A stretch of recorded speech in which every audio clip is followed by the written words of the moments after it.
Imagine a world where the Roman Empire, the most terrifying war machine in history, met an enemy it could not break. While Rome conquered Europe, North Africa, and the Middle East, it stumbled when it faced the Kingdom of Kush. Leading this resistance was not a king, but a one-eyed warrior queen whose name would strike fear into the hearts of Caesars. Today, we uncover the forgotten story of Amanirenas, the Kandake who dared to defy the gods of Rome. In the year 27 BC, Augustus Caesar became the first emperor of Rome, extending his iron grip across the Mediterranean. Egypt had already fallen, its treasures looted to fuel the Roman treasury. To the south lay the Kingdom of Kush, a wealthy land of gold, iron, and formidable archers. Rome viewed them as mere barbarians to be taxed and subjugated. But the Romans had no idea that their new southern neighbor was led by a woman with the heart of a lion. Queen Amanirenas was more than just a monarch, she was a Kandake, a title meaning Queen Mother or Great Woman. In the Kingdom of Kush, women held immense political and military power. Amanirenas was a seasoned diplomat and a brilliant strategist who understood that Rome's hunger for land would never be satisfied. When Roman governors began demanding tribute and taxes from her people, she didn't send gold or grain in response. Instead, she prepared her people for a total war. The Kingdom of Kush was a center of iron production, making their weapons some of the finest in the ancient world. Their archers were so skilled they were known to the Greeks as the people of the bow. Amanirenas utilized these resources, mobilizing a massive force of 30,000 soldiers. She didn't wait for Rome to strike first. Sensing the Romans were distracted by a military campaign in Arabia, she ordered her troops to march north into Roman-controlled Egypt. In a lightning-fast offensive, the Kushite army swept through the southern border of Egypt. They overran the Roman garrisons at Syene, Elephantine, and Pholae.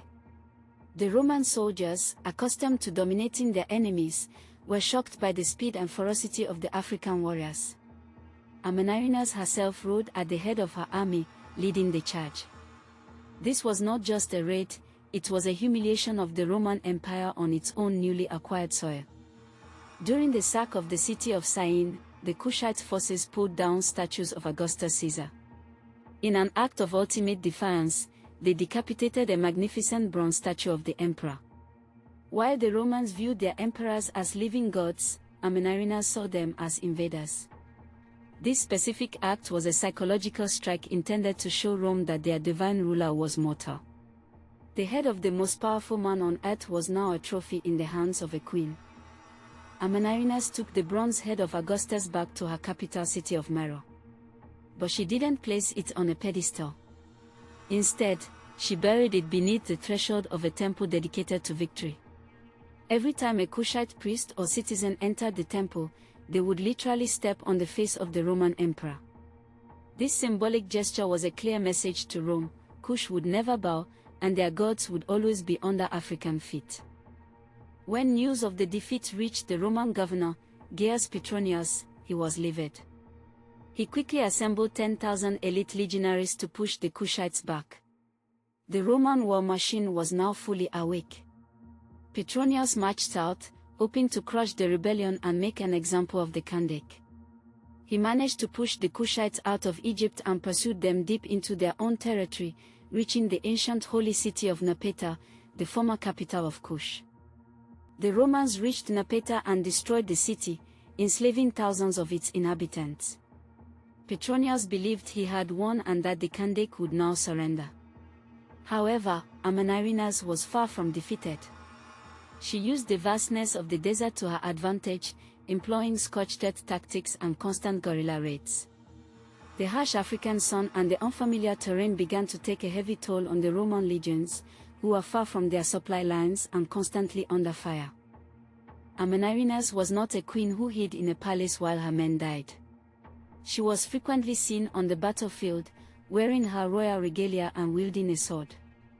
During one particularly brutal clash, a Roman archer struck her in the face. The arrow pierced her eye, causing a horrific injury. Most leaders would have retreated or surrendered, but the Kandake simply bandaged her wound and returned to the fight. Her resilience earned her the legendary title of the One-Eyed Queen. The war dragged on for 5 long years. It became a bloody stalemate that Rome could not afford. The Kushites were masters of their environment, and every mile the Romans advanced was paid for in blood. Petronius realized that he could not conquer the entire kingdom without thousands more troops and endless resources. Meanwhile, Amanirenas continued to harass Roman positions, showing no signs of fatigue or surrender despite her injury. Rome had finally met an opponent they could not intimidate. Recognizing that a total victory was impossible, Augustus Caesar himself intervened. He agreed to meet with ambassadors from Kush to negotiate a peace treaty. In a shocking turn of events for the Roman Empire, the negotiations took place on the Greek island of Samos. It was unprecedented for the most powerful man in the world to negotiate directly with an African kingdom he had labeled as barbaric. Amanirenas sent her finest diplomats with a list of non-negotiable demands. The resulting Treaty of Samos was a total victory for Queen Amanirenas. Augustus Caesar granted almost every request she made. Rome agreed to return the occupied territories and, most importantly, they waived all tribute and taxes that had been previously demanded. The Kingdom of Kush was recognized as a sovereign nation, independent of Roman rule. This was a rare moment in history where Rome retreated not because of an internal coup, but because they were defeated by a foreign power. For the next 300 years, the border between Roman Egypt and the Kingdom of Kush remained peaceful. While Rome would eventually conquer Britain, parts of Germany, and much of the known world, they never again attempted to invade the land of the Kandake. Amanirenas had secured her people's freedom through sheer grit and tactical brilliance. She proved that a determined nation, led by a visionary leader, could withstand the pressure of the greatest superpower of the ancient world. Why is the story of Amanirenas not as famous as Cleopatra or Boudica? For centuries, Western historians overlooked the achievements of African kingdoms, often painting them as peripheral to the great civilizations of Europe. But the archaeological record does not lie. In 1912, British archaeologists excavating the Temple of Victory in Meroe made a startling discovery. Deep beneath the stone entrance, they found exactly what the ancient text described: the bronze head of Augustus Caesar, perfectly preserved by the dry sand. The Meroe head, as it is now known, is currently housed in the British Museum. It remains one of the most significant pieces of Roman art ever found, ironically preserved by the very people who sought to destroy the empire it represented. It serves as a haunting physical reminder of the day an African queen humbled a Caesar. When you look into the bronze eyes of the statue, you are looking at the trophy of a woman who refused to be a subject. Amanirenas' legacy lives on in the ruins of Sudan and the oral histories of the region. She was a woman who balanced the roles of mother, queen, and commander-in-chief with extraordinary grace. Her story challenges the common misconception that ancient African history was a series of conquests by outsiders. Instead, it reveals a narrative of resistance, technological advancement, and cultural pride. She was the one-eyed queen who saw through the myth of Roman invincibility and led her people to glory.